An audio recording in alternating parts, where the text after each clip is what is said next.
আমরা তওবা করে শুধরানোর মানসিকতা নেই না, টাইম টু টাইম ইবাদত করি।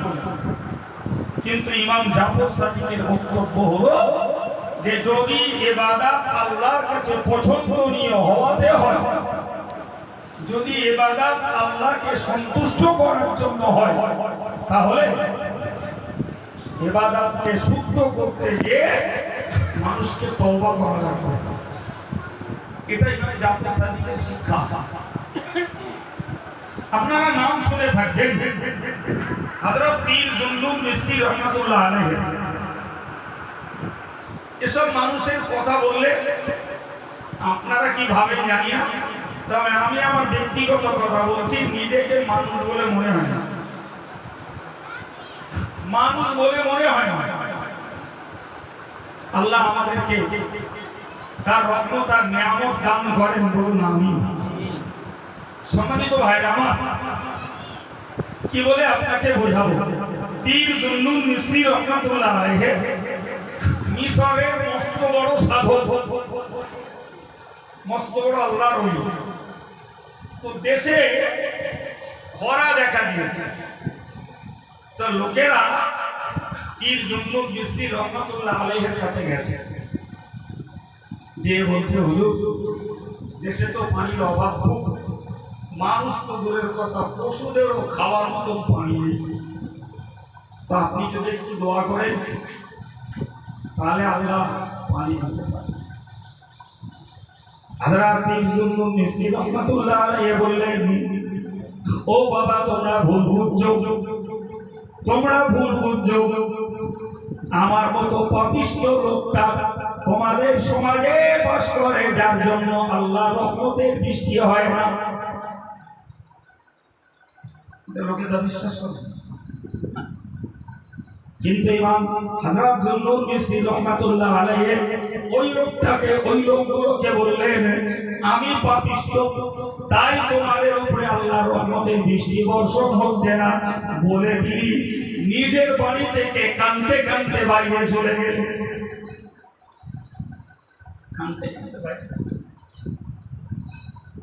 আল্লাহর কি ইচ্ছা, কে বুঝবে এই খেলা। উনি শহর থেকে বাইরে চলে গেলে ঝমঝম করে বৃষ্টি হচ্ছে। কথা বোঝা যাচ্ছে? এনাদের বক্তব্য ছিল যে আপনি দোয়া করেন বৃষ্টি হোক, আর উনি এনাদেরকে বুঝিয়ে দিলেন যে আমার দোয়ায় আল্লাহ বৃষ্টি দেবে না, আমি পাপিষ্ঠ, আমি চলে গেলে বৃষ্টি হবে। ভাই এ রহস্য বুঝবে কে? আকারটা মূর্খ যদি হয় সে এক কথাই বুঝে নেবে নিশ্চয়ই জুন্নুন মিশরী পাপী লোক ছিল, সেই জন্য পানি হচ্ছিল না। আর সত্যি তো যেই চলে গেছে আর সেই পানি হয়েছে। এটা আকারটা মূর্খদের সিদ্ধান্ত। কিন্তু যারা আল্লাহর ইলমের সঙ্গে যুক্ত তারা বুঝলেন হযরত ইমাম জাফর সাদিকের এই পীর জুন্নুন মিশরী ওই চলে যাওয়া কান্নাটাই হলো আল্লাহর কাছে দোয়া, যে দোয়ার ওসিলাতে আল্লাহ বৃষ্টি বর্ষণ করবে। কি বুঝলেন? এই পীর জুন্নুন মিশরী রহমাতুল্লাহ আলাইহি তিনি বলেছেন, আমি মিশরে বাস করতাম, আমি মিশরে বাস করতাম, তো ইলম অর্জনের জন্য বাগদাদে গেলাম। তো বাগদাদে একবার গেছি, গিয়ে একটা ইলম এনেছি, একটা ইলম, আর ওই ইলমটা মানুষের মাঝে ছড়িয়ে দিয়েছি। তো ভালো মন্দ সব রকমের মানুষ সেই ইলমটা গ্রহণ করেছে। আবার একবার গেলাম, গিয়ে আর একটা ইলম আনলাম। খারাপ মানুষগুলো, বেআলেম মানুষগুলো ওই ইলমটা নিল না, শুধু আল্লাহওয়ালা যারা তারাই সেই ইলমটা নিল। আর একবার গেলাম, আর একটা ইলম আনলাম। তো এই ইলমটা এই খারাপ লোকও নেলে না, ভালো লোকও নেল না। পীর জন্য মিস্ত্রিকে জিজ্ঞাসা করা হলো, আপনি কি এলেম এনেছিলেন? 3 রকমের এলেম আর 3 রকমের মানুষ গ্রহণ করলো। উনি বলেছিলেন, আমি প্রথমত একটা এলেম অর্জন করেছিলাম, সেটা হলো তওবা করার এলেম। আর এই তওবার এলেমটা সাধারণ লোক আর আলেম লোক সবাই মেনে নিল এবং সবাই তওবার প্রতি আকৃষ্ট হলো। জোরে বলুন। কিন্তু দ্বিতীয়বার যে এলেমটা এনেছিলাম, ওই এলেমটা হলো তাওয়াক্কুল আলা আল্লাহর এলেম, অর্থাৎ আল্লাহর প্রতি ভরসার এলেম। এই এলেমটা আলেম শ্রেণীর লোকেরা নিল, কিন্তু সাধারণ লোকেরা নিল না। তওবার এলেমটা নিল সব লোক, সবাই গুরুত্ব দিল যে আমাদের জীবনে তওবা করার প্রয়োজন আছে।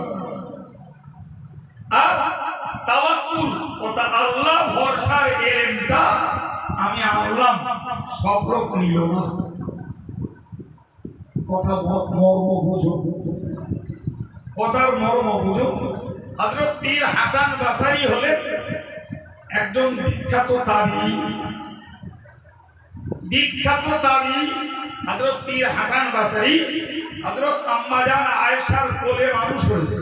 সুবহানাল্লাহ, কত বড় ভাগ্যবান।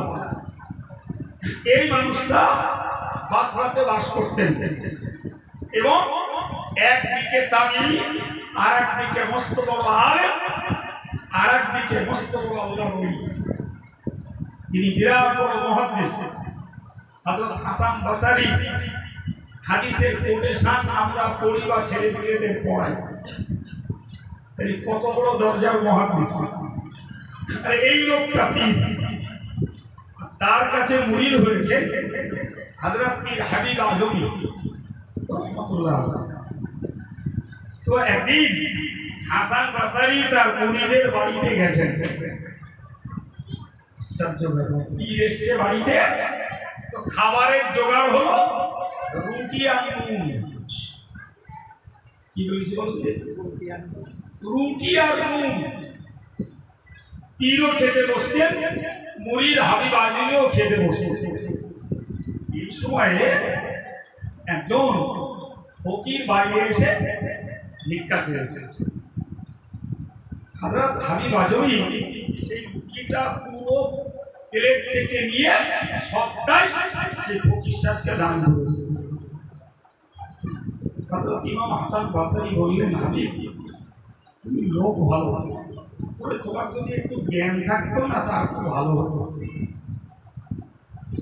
কারণ আমি তোমার মেহমান, তা তুমি মেহমানকে যে রুটি খেতে দিলে, এই সময় তোমার বাড়ি ভিখারি এসছে, তা তুমি তাকে কিছু দিতে পারো, তাই বলে মেহমানকে পুরো বঞ্চিত করে।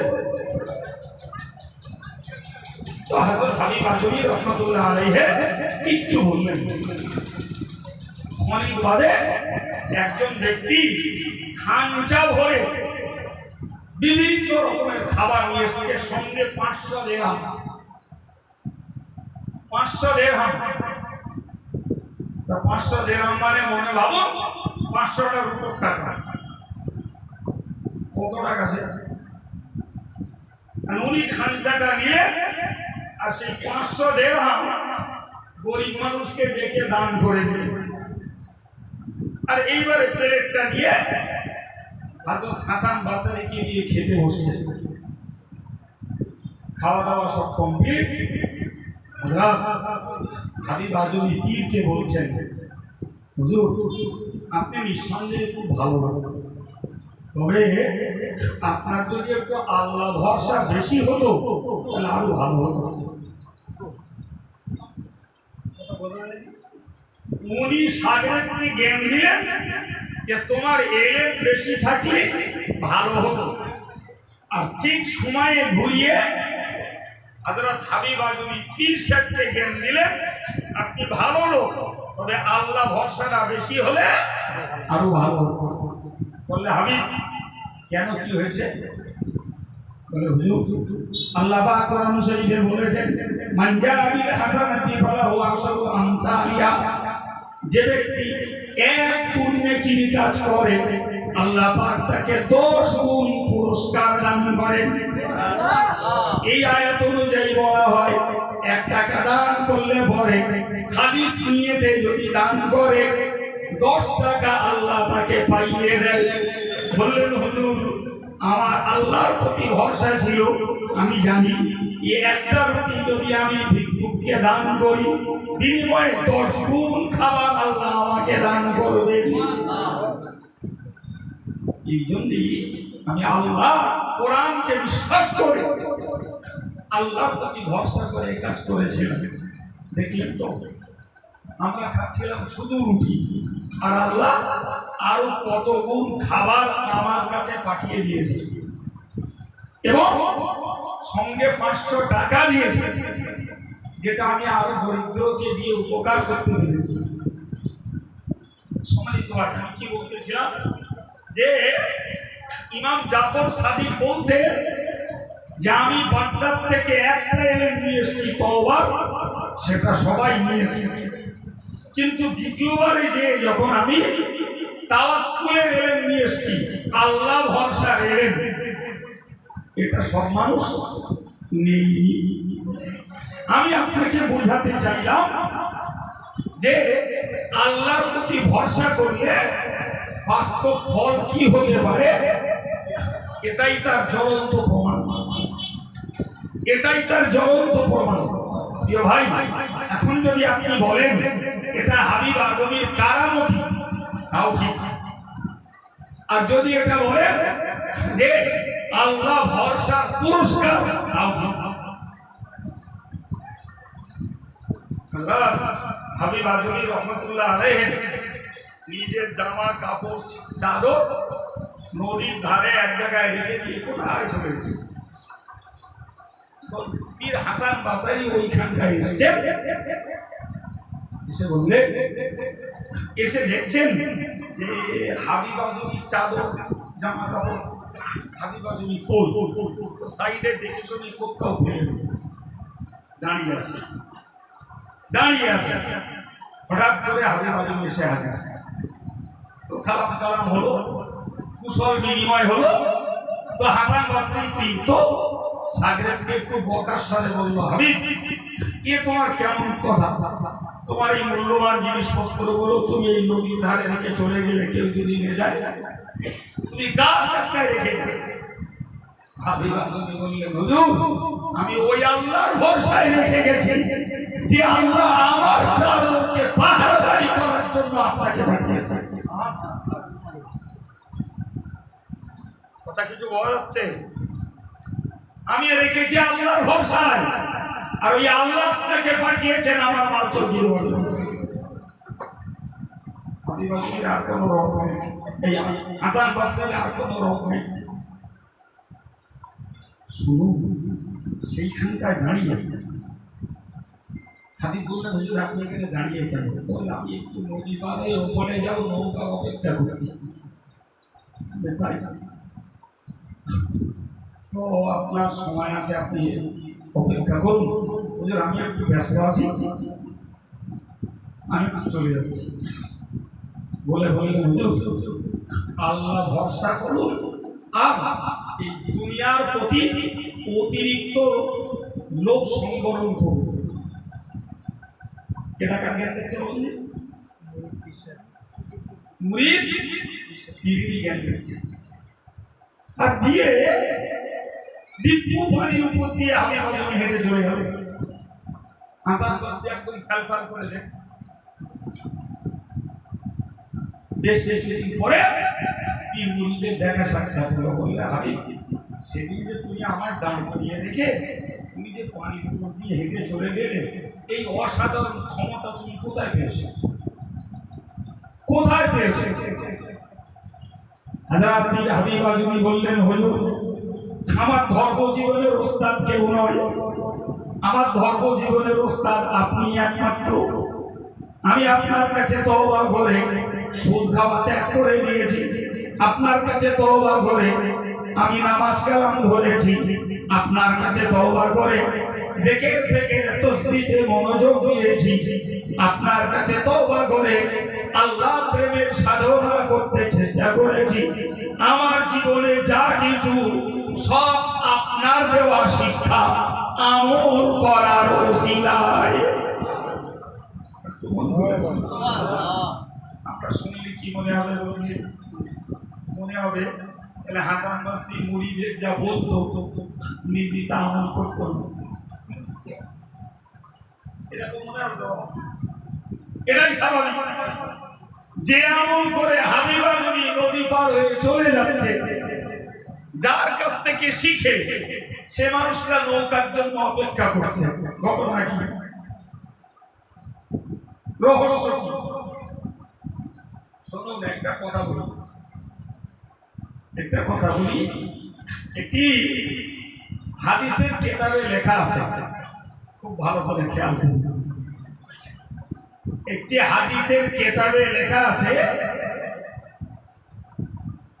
শহীদের রক্তের ফোঁটার তুলনায় আলেমের কলমের কালির মূল্য বেশি। বাংলাটা মুখস্থ করে ফেলুন। শহীদের রক্তের ফোঁটার তুলনায় আলেমের কলমের কালির মূল্য এমনি মাথায় ঢুকবে না। বাক্যটা মুখস্থ করুন, বাকি চেষ্টা করে দেখি ঢুকিয়ে দেওয়া যায়। ভাই, শহীদ যে সে তো ইসলামকে জিন্দা রাখার জন্য ইসলামের শত্রুদের তলোয়ারের নিচেই জীবন দেয়, সেই তো শহীদ। তিনি তার একটা জীবন ইসলামের জন্য বিসর্জন দিলেন। আজকের যুগে হলে একজন আলেম গেলেস্তানি বসানো ঘরে ইজি চেয়ারে বসে আর এসি রুমে বসে কলম চালানো, আর লোকে দেখলে ভাবে বাবুয়ানা চালিয়ে চলতেছে। লোকের এরকম বিশ্বাস। জানেন তো, ওই একটা শহীদ ওর একটা জীবন ছিল, সেইটা দিয়েছে। আর আলেম এই এসি রুমে বসে কলম চালিয়ে ওইরকম হাজার শহীদের মন তৈরি করছে। সুবহানাল্লাহ বলবেন না? সুতরাং শহীদের একটা জীবন, তার রক্তের যে মূল্য, একটা আলেমের কলমের কালির মূল্য তার থেকে অনেক গুণ বেশি। কথা ঠিক না ভুল? জানবেন, একটা অন্য কথা বলেই ফেলছি। ভারত স্বাধীনতায় ইংরেজদের মতো জালেম শাসকদেরকে এদেশ থেকে তাড়াতে যে আলেমেরা রক্ত দিয়েছিলেন, আর যে আলেমদের বক্তৃতাতে আর লেখনীতে হাজার হাজার মুসলমানরা মাল্টারে বন্দী হয়েছিলেন, আন্দামানে বন্দী হয়ে তারা ফাঁসি কাস্টে ঝুলেছিলেন, সব আলেমের কলমের কালি নিয়ে কিতাবগুলো আজও মজুদ। ঘটনা কি? ঘটনা এটা, ইমাম হাসান বাসারি তিনিও নদী পার হয়ে গেছেন, তার জীবনও রেকর্ড আছে। কিন্তু ইমাম হাসান বাসারি কারামত দেখানোটা তার জীবনের লক্ষ্য নয়। তার জীবনের লক্ষ্য নয় অলৌকিক ঘটনা দেখিয়ে দেখিয়ে মানুষের কাছে বাহবা কুড়াবে, বিরাট বড় বুজুর্গ সাজবে, এটা তার ধান্দা নয়। হাবিবা জমি হাসান বাসারির কাছ থেকে শিখে আমল করে নদীর উপর দিয়ে হেঁটে চলে গেছে। আর হাসান বাসারি তার জীবনে সর্বস্বকে ব্যয় করে ওরকম হাবিব আজমির মতো ধর্মহারা হাজারো আলেমকে ধার্মিক আল্লাহ ওয়ালা বানিয়েছে। সুতরাং হাবিব আজমির একটা সাধনা করে নদী পেরিয়ে যাওয়া, আর হাসান বাসারি হাজার হাজার ইসলাম বিরোধী, শরিয়ত বিরোধী, ধর্মহারা, আমলহারা লোকদের পিছনে সাধনা করে সময় দিয়ে আল্লাহ ওয়ালা বানানোর মূল্য লক্ষ কোটি গুণে বেশি। যদিও আমাদের কাছে ওই কারামতির মূল্য বেশি। কিন্তু হাসান বাসারি যে হাজার হাজার আল্লাহ প্রেমের সাধক বানিয়েছে এটা আমরা ভাবি না। কিন্তু মনে রাখতে হবে হাবিব আজমি ওই আলো কি করত, এটা হাবিব আজমি নিজের ইচ্ছায় নয়, সেটা হলো আল্লাহ পাকের ইচ্ছা। কার ইচ্ছা? আল্লাহ পাকের ইচ্ছা। সুতরাং আমাদের সাধনা থাকতে হবে নামাজ কালাম রোজা হজ যাকাত জিকির দান সদকা যাই করি টার্গেট একটাই, এটাই ছিল পীরওয়ালিদের টার্গেট। সেটা হলো নিয়ত চাই আল্লাহকে সন্তুষ্ট করা, আর আল্লাহর সন্তুষ্টির জন্যই আমার নামাজ রোজা হজ যাকাত জিকির তাসবিহ।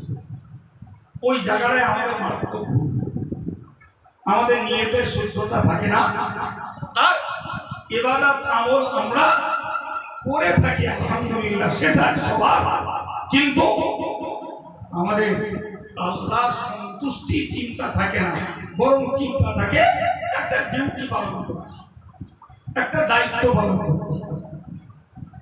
একটা মজার কথা বুঝুন, একটা মজার কথা আপনাদেরকে বলছি। হযরত পীর মালিক ইবনে দিনার রাহমাতুল্লাহ আলাইহি, মালিক ইবনে দিনার তিনি দামেস্কের মস্ত বড় আল্লাহর ওলি, মস্ত বড় আল্লাহর ওলি। তো তিনি বাস করতেন শহরের একটু বাইরে, কিন্তু নামাজ পড়তেন দামেস্কের মসজিদে। দামেস্কের জামে মসজিদেই তিনি নামাজ পড়তেন। অনেকদিন ধরে তিনি দেখেন মসজিদটা ঠিকঠাক চলছে, মসজিদ পরিচালক সমিতিটা খুব ভালো এবং মসজিদের পরিষেবাও তারা ঠিক মতন দেয়। হযরত মালিক ইবনে দিনার কোটি মানুষ, তার কোনো নাম নেই, ধাম নেই, কিচ্ছু নেই।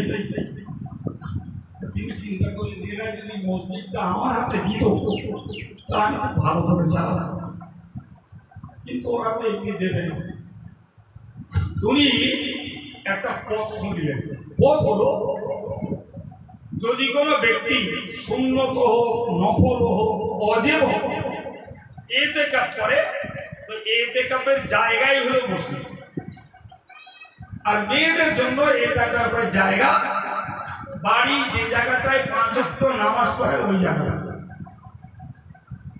রাসূল মালিক ইবনে দিনার চিন্তা করলেন আমি যদি দামেস্কের মসজিদে ইতিকাফ করি তাহলে আমি মসজিদের প্রতিবেশী হয়ে যাব। জানেন তো আমাদের দেশের লোক অনেকে ইতিকাফ করে, সে কিরকম করে তা আল্লাহ ভালো জানে। আমি সমালোচনা করছি না, মশলাটাই শুধু বলছি। ইতিকাফকারী ব্যক্তি শুধু পেশাব, পায়খানা আর গোসল, এই তিনটে কাজ ছাড়া মসজিদের বাইরে বেরোতে পারবে, বেরোলেই ইতিকাফ মুশকিল। যেমন কি জানাজাও পড়তে যেতে পারবে, জানাজা পড়তে গেলেও ইতিকাফ মুশকিল। এটা হলো ইতিকাফের মশলা। যাই হোক, বাকি দেশে কি ঘটে ওরা আমি বলছি, এটা মূল মশলা। হযরত মালিক ইবনে দিনার কোন সে পড়া যাবে না, কোরআন শরীফটা তো একটা জিকির, ওই প্রতিটা লোকে দেখাবে ঢোকে। যাই হোক, এখন হযরত মালিক ইবনে দিনার চিন্তা করলেন আমি তো পেশাব, পায়খানা আর গোসল ছাড়া বাইরে বেরোবো, অল টাইম মসজিদে থাকবো। আর আমি যখন মসজিদে থাকবো তখন ওরা আমাকে একদিন না একদিন বলবেই যে ভাই তুমি যখন 5 ওয়াক্ত নামাজ মসজিদে থাকো আর ইতিকাফ করছো, তুমি মসজিদের প্রতিবেশী হয়ে গেছো, তা মসজিদটা চালানোর দায়িত্ব আমরা তোমাকে দিচ্ছি। এই চিন্তায় উনি ইতিকাফ করছেন। কি অসত্য সাধনা! একদিন থেকে শুরু করে 365 দিন ইতিকাফ করা হয়ে গেছে। কতদিন ভাবতে পারা যায়? 1 বছরের সাধনা। ওই লোকটা নিজের পরিবার, পরিজন, বন্ধু বান্ধব, আত্মীয় স্বজন কারোর সঙ্গে কোনো সাক্ষাৎ না, শুধু স্টেজের জন্য বাইরে যান, আর মুসলিরা এলে তাদের সঙ্গে সালাম হয়, বাকি ইবাদত তেলাওয়াত জিকির কাটায়। তো জানবেন ইতিকাফের সময় হলো, এটাও শিখে রাখুন, মাগরিবের আগে ঢুকতে হবে আর পরের দিন মাগরিব পড়ে বেরোতে হবে। তবে একদিন পড়বে, মাগরিবের পরে ঢুকলেও হবে না, আর পরের দিন মাগরিবের আগে বেরোলেও হবে না। তো উনি 365 দিন পার করে দেখলেন এতদিন হয়ে গেল, কেউ তো কোনো প্রস্তাব আমার কাছে, উনি সেদিন নিয়তটা পাল্টে নিলেন যে আল্লাহ, আমি মসজিদের কমিটির সেক্রেটারি মোতাবাল্লি হব, এ নিয়ে বাদ দিয়ে দিলাম।